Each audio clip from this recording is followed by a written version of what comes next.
Hey, it's David with National Credit Care, and welcome to the Tuesday topic.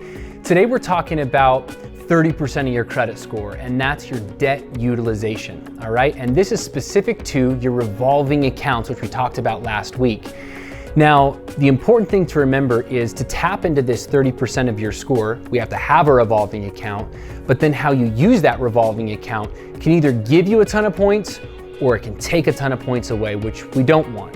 And so the truth is, there's a ton of different types of revolving accounts, and depending on how many revolving accounts that you have, the advice might be slightly different.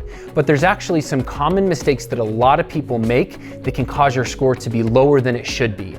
The first one is a lot of people will use their card every single month, they'll put their expenses on it, or they'll try to rack up points for their credit card, and even if you're paying that bill in full, what oftentimes happens is the credit card company reports to the bureaus the highest balance that you had on it for the month, which causes your scores to go down because it looks like your card is maxed out.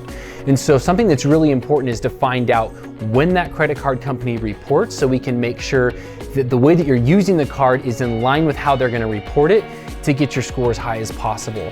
As always, there's so many different variations of how you could use your card when each credit card company reports to each of the credit bureaus. So if that seems confusing to you, give us a call. We'd love to go over it with you. Take a look at your credit report so we can point you in the right direction.